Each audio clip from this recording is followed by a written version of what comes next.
నమస్తే. ప్రస్తుతం మనతో పాటు సీనియర్ జర్నలిస్ట్ దాము బాలాజీ ఉన్నారు. ఆయనతో మాట్లాడడం. నమస్తే నమస్తే. సార్. కొడాలి నానికి సీరియస్ గా ఉంది అండ్ బైపాస్ సర్జరీ అవ్వబోతోంది అని చెప్పేసి హాస్పిటల్ దగ్గర హైటెన్షన్ వాతావరణం నెలకొంది అని చెప్పేసి వార్తలు ఉన్నాయి. కానీ టీడీపీ వాళ్ళు మాత్రం ఇదొక డ్రామా అంటున్నారు. మనం ఎలా చూడొచ్చు అంటారు సార్? స్టంటా అనేది ఇప్పుడు జరుగుతుంది.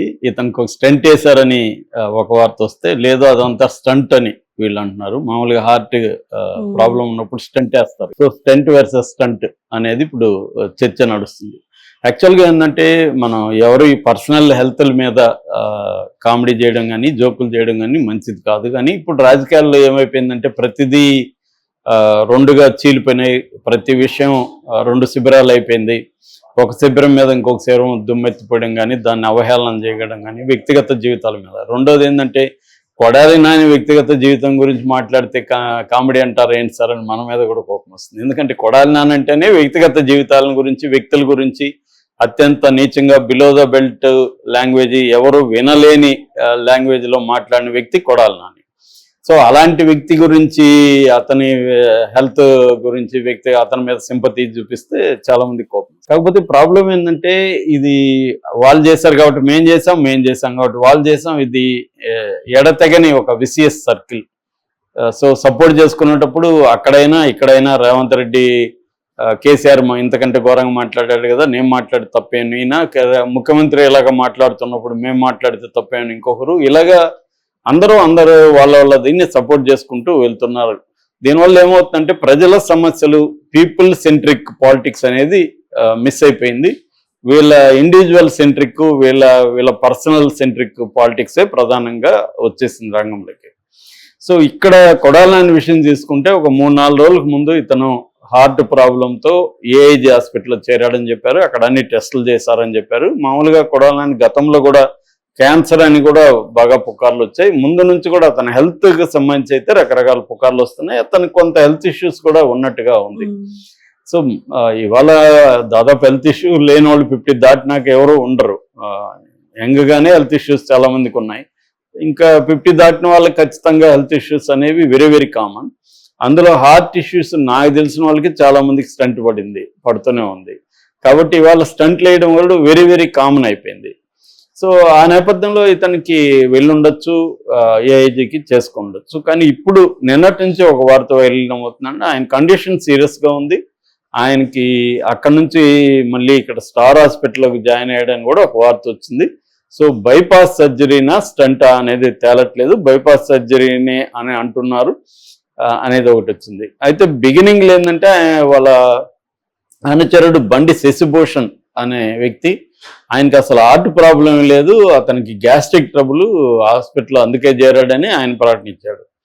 దాని తర్వాత జగన్ ఫోన్ చేసి కనుక్కున్నాడని, లేదు ఆయనకి సీరియస్గానే హార్ట్ ఇష్యూస్ ఉన్నాయనేది జగన్ నివేదిక తెప్పించుకున్నాడని, దాని తర్వాత వైసీపీలో ప్రకటించారు ఆయనకి హార్ట్ ప్రాబ్లంతో హాస్పిటల్లో చేరాడని. దాంతో ఒకసారిగా ఆయన్ని చూడడానికి, పరామర్శించడానికి హాస్పిటల్ దగ్గరికి పెద్ద ఎత్తున వైసీపీ వాళ్ళు, బంధువులు, అనుచరులు అందరూ చేరుకుంటున్నట్టుగా చెబుతున్నారు.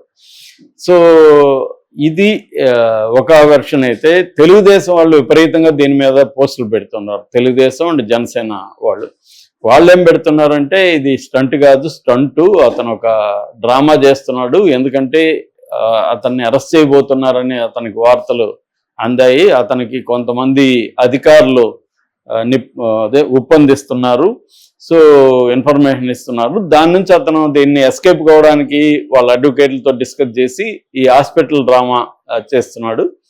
కానీ అతనికి మాత్రం ఖచ్చితంగా ఎన్ని డ్రామాలు చేసినా అరెస్ట్ అయితే తప్పదు అనేది కొంతమంది అంటుంటే, తెలుగుదేశంలోనే కొంతమంది అరే అతన్ని అరెస్టు చేసే దమ్ము మన ప్రభుత్వానికి లేదురా అని వాళ్ళు అనుకోవడం ఇలాగా. ఎందుకంటే తెలుగుదేశం డే 1 నుంచి కూడా వైసీపీ వాళ్ళ మీద పగ తీర్చుకోలేదని, తెలుగుదేశాన్ని సపోర్ట్ చేసే జర్నలిస్టులకు కావచ్చు, లేకపోతే సోషల్ మీడియా యాక్టివిస్టులకు కావచ్చు, కార్యకర్తలకు కావచ్చు, చంద్రబాబు ప్రభుత్వం పట్ల అసంతృప్తి ఉంది ఇప్పటికి కూడా. ఎందుకంటే నెంబర్ 1, నెంబర్ 2 టార్గెట్లు ఎవరు?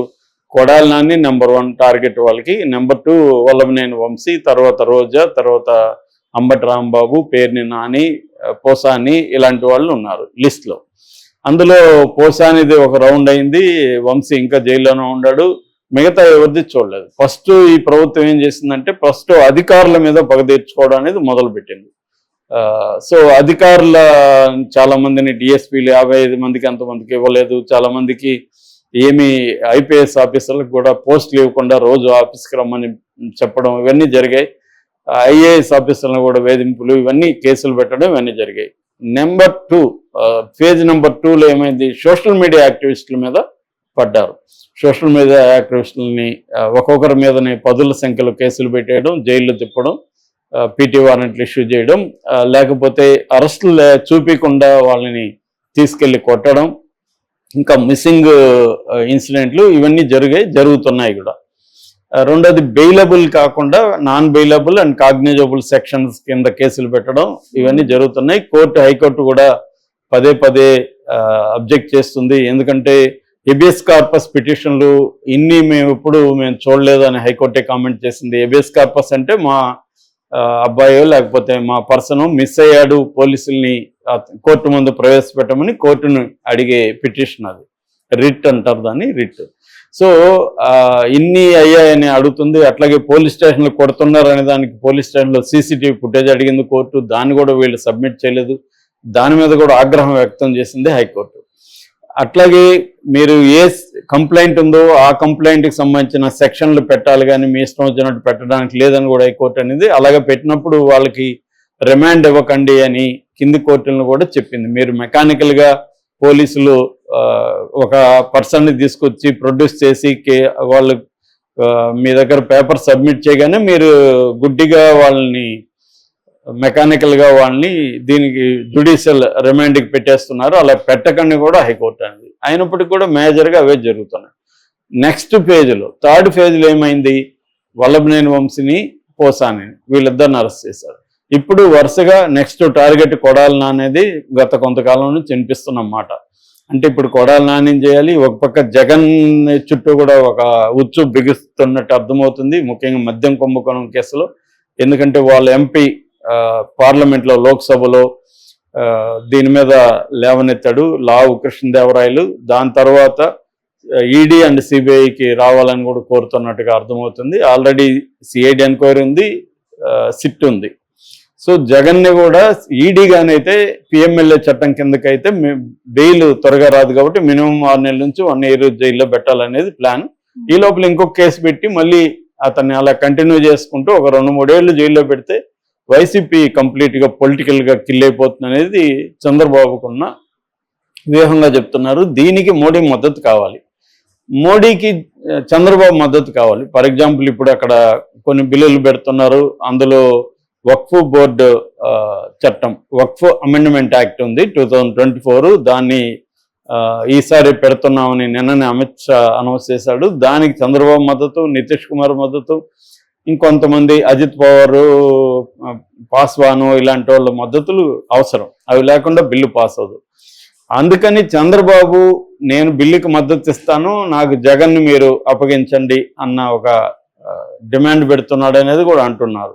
ఎందుకంటే ముస్లింలు చంద్రబాబు వ్యతిరేకంగా మారుతారన్న భయం ఉన్నప్పటికీ ఒకవేళ మారిన ముస్లింలు ఎటు వెళ్తారు, జగన్ కూడా ఆ బిల్లుని ఖండించట్లేదు గట్టిగా. కాబట్టి ముస్లింలు చచ్చినట్టు మనతోనే ఉంటారులే అనేది చంద్రబాబుకు ఉన్న ధీమాగా కనబడుతుంది. అందుకని ఆయన ఆ బిల్లుని వ్యతిరేకిస్తున్నట్టు కనబడుతుంది. వ్యతిరేకించైతే నిన్న అంత గట్టిగా అమిత్ షా డిక్లేర్ చేయడు, క్లియర్గా చెప్పాడు అమిత్ షా. పైగా ఇంకొకటి కూడా చెప్పాడు, ఈ బిల్లు మామూలుగా అయితే ఈ వక్ఫ్ బోర్డులో ఏదన్నా డిస్ప్యూట్స్ ఉంటే దాని మీద కోర్టుకి వెళ్ళే హక్కు లేదు ఎవరికి, అది ఇప్పటి వరకు ఉంది, దాన్ని కూడా మేము మారుస్తున్నాం అనేది కూడా ఆయన చెప్పాడు. సో దీన్ని ఎట్లాగో ముస్లిం సంఘాలు, ముస్లిం పర్సనల్ లా బోర్డు వీళ్ళందరూ తీవ్రంగా వ్యతిరేకిస్తున్నారు. ఈ నేపథ్యంలో చంద్రబాబు దీన్ని ఉపయోగించుకొని, అంటే తమ అవసరం మోడీకి ఉంది కాబట్టి మోడీని కొంత ప్రెజర్ చేసి జగన్ మీద కేసులు పెట్టించి ఈడీని సిబిఐని జగన్ కేసులకు ఎంటర్ చేయించి జగన్ కూడా అరెస్ట్ చేయాలనేది ప్లాన్.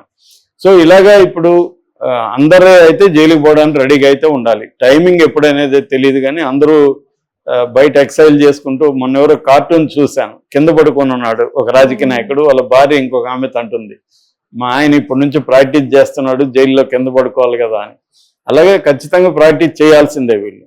సో దీన్ని కొద్దిగా ఎస్కేప్ అవడానికి తను ఏదో డ్రామా ఆడుతున్నాడు అనేది వీళ్ళు అంటున్నారు. అది పాజిబుల్ అయితే పాజిబులే, కాకపోతే నిజంగా హెల్త్ ఇష్యూస్ కూడా ఉండొచ్చు. ఓకే. రేపు పొద్దున ఒకవేళ అరెస్ట్ చేయదలుచుకుంటే